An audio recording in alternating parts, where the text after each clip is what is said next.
बोल मेरे श्री गुरु महाराज की जय। बोलो साचे दरबार की जय। बोलो श्री नंगले निवासी भगवान की जय। बोलो श्री परमहंस दयाल जी महाराज की जय। बोलो स्वामी जी महाराज की जय।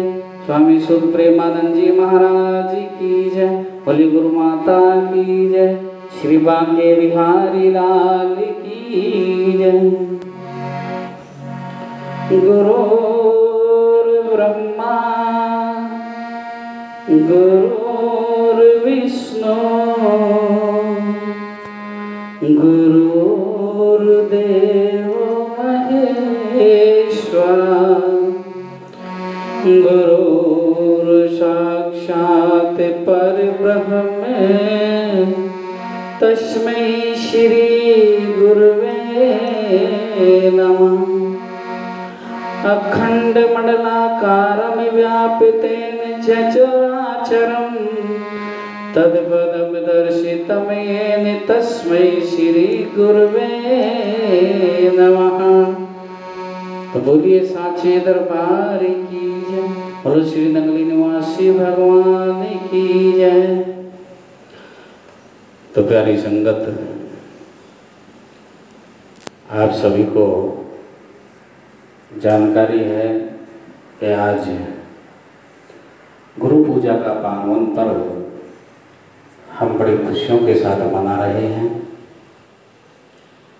सभी भक्त लोग, सभी गुरुमुख प्रेमी भक्त अपने अपने घरों में, अपने अपने गुरुओं के स्थानों पर या जो भी जहाँ भी है, वो आज के दिन विशेष अपने गुरुओं की पूजा कर रहे हैं। देखिए, साल में त्यौहार बहुत आते हैं। हमारे सनातन धर्म में जितने दिन हैं उससे ज़्यादा त्यौहार हैं। हमारे सनातन धर्म में हर दिन त्यौहार होता है, जिसमें होली, दिवाली, दशहरा विशेष मुख्य होते हैं। लेकिन एक गुरुमुख के लिए अपने गुरु की उपासना, गुरु महाराज की उपासना तो हम नित्य करते हैं, प्रतिदिन करते हैं। लेकिन जिस जिस व्यक्ति ने जिस जिस गुरु से नाम लिया है, अपने अपने गुरुओं की और अपने अपने गुरुओं की, और कहने का तात्पर्य है अपने गुरु महाराज की पूजा करने का आज का ये विशेष दिन होता है, जिसे हम बोलते हैं गुरु पूजा, गुरु पूर्णिमा, व्यास पूर्णिमा। आज हम सभी बड़ी खुशियों के साथ इस पर्व को मना रहे हैं। और वैसे तो कोरोना काल चल रहा है, और इस कोरोना काल की वजह से सभी ज़्यादातर स्थानों पर पाबंदियां लगी हुई हैं भक्तों को आने की। लेकिन फिर भी भक्त गुरु दरबार में नहीं आ रहे तो कम से कम अपने घर में तो यह गुरु पूजा मनानी चाहिए। जितने भी भक्त आज ये हमारा कार्यक्रम देख रहे हैं, मेरा सभी से निवेदन है कि कम से कम आज के दिन घर में जैसे होली और दिवाली पर खूब मेवे मिष्ठान बनाए जाते हैं, ऐसे गुरु महाराज जी को भोग लगाने के लिए कोई विशेष व्यंजन बने। उस विशेष व्यंजन के साथ साथ अपने गुरु महाराज जी के चरणों में चंदन का तिलक हो, और चंदन के तिलक के साथ साथ अपने से जो भी बन पड़े, जिसकी जैसी क्षमता हो, उसे तिलक के साथ साथ मेवा मिष्ठान या मेवा मंगवा कर भोग लगाना चाहिए। और उस भोग के साथ ही कुछ ना कुछ दक्षिणा गुरु महाराज जी के चरणों में, अपने गुरु के चरणों में जरूर निकालनी चाहिए।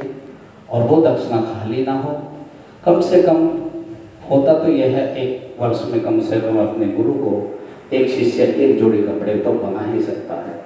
जब एक व्यक्ति अपने लिए 5-7 जोड़ी साल भर में कपड़े बना लेता है, कम से कम 3-4 जोड़ी तो नॉर्मली आदमी भी बना लेता है, तो एक वर्ष में एक जोड़ी कपड़े अपने गुरु के लिए बना लेने चाहिए। कपड़े ना ला सको, कपड़ों की दक्षिणा निकाल देनी चाहिए, वो भी ना निकाल सको तो कम से कम एक अच्छा सा सुंदर सा तौलिया, उसके ऊपर कुछ दक्षिणा रखकर अपने गुरु के चरणों में भेंट करनी चाहिए। जो लोग आज गुरु दरबार नहीं जा पाए हैं, उन्हें अपने ही घर के मंदिर में गुरु महाराज जी के चरणों में ये सेवा निकाल देनी चाहिए। तभी आज की गुरु पूजा का महत्व है कि आपने नियम और विधिवत आपने गुरु की उपासना की है, क्योंकि ये दिन बहुत विशेष होता है। गुरु पूजा पर्व बहुत विशेष दिन है। ये आज से नहीं, व्यास जी के काल से चला आ रहा है। जब व्यास जी थे तब से चला आ रहा है। वेद व्यास जी आज भी हैं। ये गुरु परंपरा तब से चली आ रही है। और याद रखना, जो व्यक्ति आज के दिन गुरु के चरणों में श्रद्धापूर्वक पूजन करके उनकी आरती उतार कर खूब भावपूर्वक आज के दिन जो भी उनसे मांगता है, ये भी एक सत्य वचन है कि आज के दिन कोई गुरु किसी को खाली नहीं रखते और सबकी झोलियाँ भरते हैं। आज के दिन जो मांगते हैं वो ही मिल जाता है।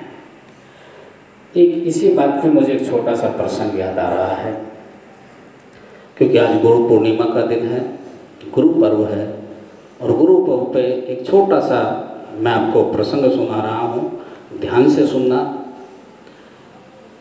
एक गांव की रहने वाली भोली भाली एक लड़की की विवाह नज़दीक आ गया। लड़की गुरुमुख थी। वो अपने गुरु से नाम दीक्षा लेकर खूब नाम का सुमरन किया करती थी। उसका बहुत प्रेम था। कुटिया पे जाना, खूब सेवा करनी, कभी झाड़ू लगाना, कभी पोछा लगाना, अपने गुरु महाराज जी की नित्य नियम सेवा करती थी। उसका विवाह नज़दीक आया। कुछ समय बाद जब उसका विवाह हुआ तो विवाह ऐसे परिवार में हो गया जो गुरुओं को नहीं मानते थे। अब एक गुरु को मानने वाला और एक परिवार ऐसा मिल गया जो गुरुओं को नहीं मानता था, तो बड़ी दिक्कत हो गई। लड़की ने पूछा, जब वहाँ पहुँच गई, अगला दिन प्रातःकाल का हुआ कि यहाँ आसपास कोई मंदिर है। अब वो इतनी बात अपनी सासू से पूछ ही रही थी कि उसके कानों में आवाज़ पड़ी गुरु महाराज जी की आरती की। तो उसकी सास ने कहा, बेटे मंदिर तो नहीं है, एक आश्रम है किसी गुरु जी का।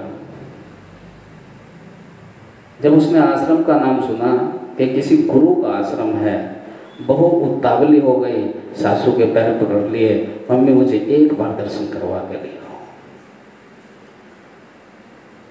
पहली बार, पहला दिन था, सास ने भी मना नहीं किया, लेकर चली गई। जब वो उस कुटिया में गई, छोटी सी कुटिया थी, कच्ची बनी हुई थी, आज की बात नहीं, बहुत पुरानी बात है। और जब उस कुटिया में पहुंची तो क्या देखती है कि सामने उसी के गुरु महाराज जी बैठे हुए हैं। जिन गुरु महाराज जी के चरणों से वो जुड़े हुई थी, वही गुरु महाराज नंगली निवासी भगवान वहाँ पहले ही विराजमान है। देखते के साथ ही उसकी आंखों से आंसू बहने लगे, खुशी के मारे कि मैं गुरु महाराज के चरणों से दूर नहीं हुई, मेरे घर के पास ही मुझे फिर गुरु महाराज जी मिल गए। अपनी सास को मना कर वो 2 दिन 4 दिन 8 दिन तक लगातार कुटिया में डेली जाती रही। जाती और वही काम करती कि वहाँ जाके झाड़ू लगाती, झाड़ पोंछ करती, और वहाँ जो सेवादार थी उससे कहकर गुरु महाराज जी को स्नान पूजा भी करती। जब 8-10 दिन ऐसे ही गुजर गए, एक दिन उसके ससुर ने कहा, बेटे आज के बाद तुम मंदिर नहीं जाओगी।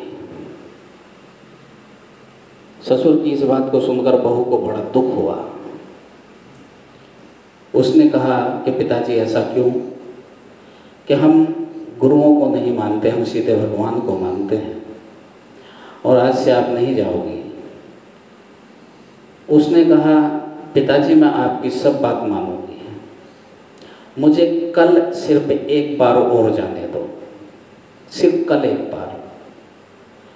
उसके ससुर ने कहा, ठीक है मैं तुझे सिर्फ एक बार जाने दूंगा, कल चली जाना, लेकिन उसके बाद तुझे कहीं जाने की जरूरत नहीं है। अगर तेरे गुरु महाराज में शक्ति होगी तो वो खुद तेरे घर आकर तुझे दर्शन देंगे।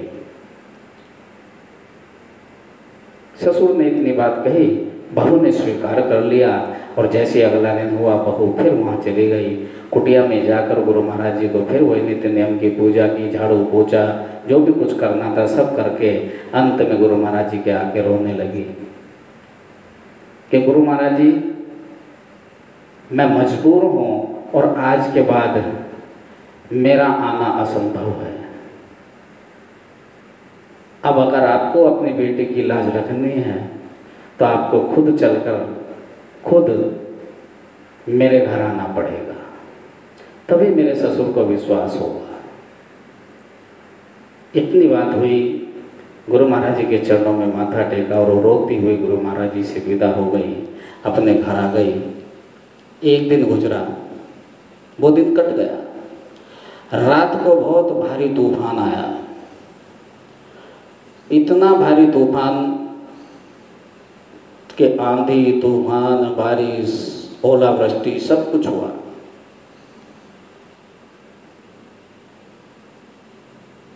अब हुआ क्या कि वो कुटिया जो थी कच्ची बनी हुई थी, मिट्टी की बनी हुई थी, छत कड़ियों की थी।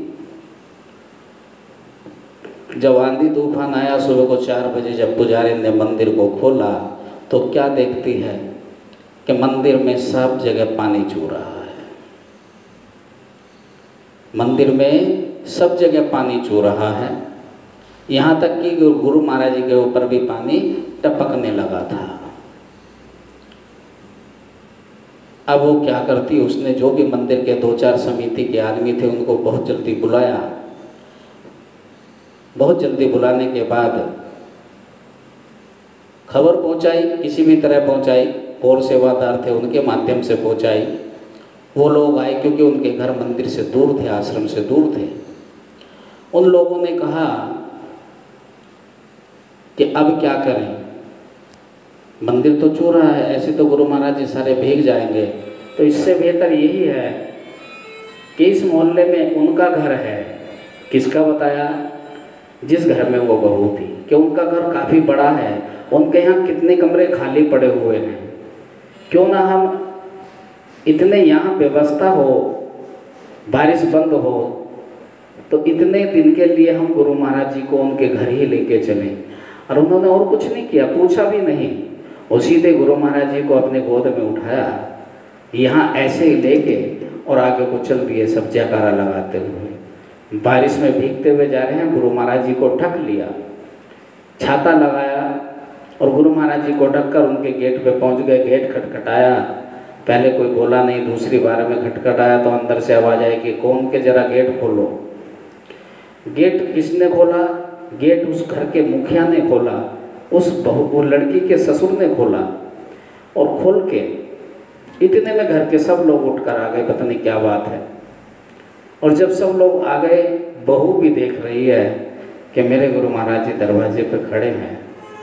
उसकी आंखों से झरझर आंसू बह रहे हैं, रो रही है खुशी में। उसने अपने ससुर की तरफ को देखा और ससुर उसको देख रहा है कि हाँ बोलो क्या बात है, कि हमारा मंदिर टपक रहा है और वहाँ बारिश बहुत तेज हो रही है तो मंदिर में पानी टपकने लगा है, और हम आपसे निवेदन कर रहे हैं इतने मंदिर की व्यवस्था ठीक हो, इतने 10 दिन, महीना, 20 दिन आप हमारे गुरु महाराज जी को एक कमरे में स्थान दे दें। वो भी खुश हुआ, गुरुओं को ना मानने वाला व्यक्ति खुश हुआ कि आज गुरु महाराज जी स्वयं मेरे घर आए। बहू से कहा, बेटे अब तुझे कहीं जाने की जरूरत नहीं है, अब गुरु महाराज जी को कहीं जाने की जरूरत नहीं है, अब ये घर ही गुरु महाराज जी का हो गया। अब इसी घर में गुरु महाराज जी का मंदिर रहेगा और इसी घर में गुरु महाराज जी का मंदिर बनेगा। इसे कहते हैं भक्ति। गुरु महाराज जी से प्रार्थना करके आई थी कि गुरु महाराज मैं मजबूर हूँ, मैं आपकी शरण में अब नहीं आ सकती, मेरे ऊपर बहुत पाबंदियाँ हैं। लेकिन गुरु महाराज जी के ऊपर तो किसी की पाबंदियाँ नहीं है ना। गुरु महाराज जी ने आंधी तूफान चलाए और वो उनके घर स्वयं पहुँच गए और ये देखिए उधर गुरु महाराज जी को आसन दिया, विराजमान किया, और विराजमान करते के साथ ही ना आंधी रही ना तूफान रहा और सब कुछ खुल गया। और उस घर के मालिक ने, जो उस घर का मुखिया था, हमेशा हमेशा के लिए गुरु महाराज जी को वहीं विराजमान कर दिया और अपने पूरे घर को गुरु मंदिर बना दिया। इसी का नाम भक्ति है, इसी का नाम प्रेम है, इसी का नाम विश्वास है। और एक चीज याद रखना, सभी के लिए कह रहा हूं, जो व्यक्ति भावपूर्व गुरु महाराज जी की भक्ति करता है उसे गुरु महाराज निश्चित ही दर्शन तो दर्शन, वो जो मांगता है सब कुछ देते हैं। तो ऐसी भक्ति आप सब भी मिलकर करें। हम आप सबसे यही आज गुरु पूर्णिमा के दिन आपसे हम आदेश नहीं दे रहे, हम आपसे प्रार्थना भी नहीं कर रहे, हम आपको निवेदन कर रहे हैं। हमारा आपसे निवेदन है कि अपने अपने गुरुओं की खूब दिल से भक्ति कीजिए, खूब सेवा कीजिए, तन की सेवा भी कीजिए, मन की सेवा भी कीजिए, अपने सामर्थ्य के अनुसार धन की सेवा भी कीजिए, लेकिन कभी सेवा से पीछे ना हो, अपने गुरु से कभी विमुख ना हो। क्योंकि जो व्यक्ति गुरु को त्याग देता है, गुरु से दूर होने की चेष्टा करता है, फिर उसके जीवन में स्थिरता नहीं आती, उसके जीवन में सुख और शांति नहीं आती। सुख और शांति अगर पानी है तो अपने उस परमपिता परमेश्वर, उस गुरु महाराज की भक्ति को कभी मत छोड़ना, अपने गुरु के चरणों को कभी मत छोड़ना, क्योंकि गुरु का दर्जा भगवान से भी बड़ा है। इसीलिए तो कहा है कि गुरु गोविंद दोनों खड़े, किसके लागू पाए। गुरु भी खड़े हैं और गोविंद भी खड़े हैं, तो किसके लागू पाए। अरे बलिहारी गुरु आपने जो गोविंद दियो मिलाए। ये किसकी बलिहार है, ये किसकी कृपा है।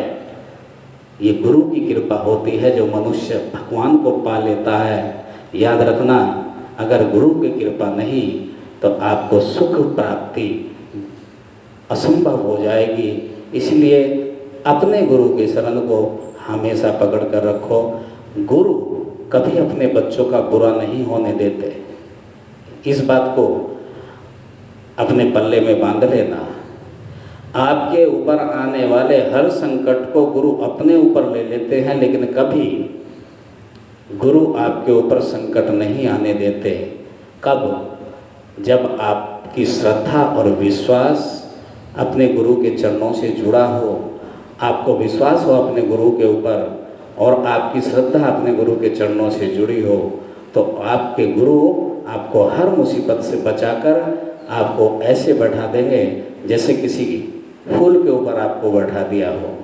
यही गुरु की भक्ति है और यही गुरु का कर्तव्य है और यही गुरु का आशीर्वाद है कि आप सबके जीवन में खुशियाँ आती रहें। आप जीवन भर आज के दिन की तरह हर दिन अपने गुरु की उपासना करते रहें। इन्हीं शब्दों के साथ आप सबको हमारा बहुत बहुत आशीर्वाद, बहुत बहुत शुभकामनाएं। आप सबको आज की बहुत बहुत बधाइयाँ। बोलिए सांचे दरबार की जय।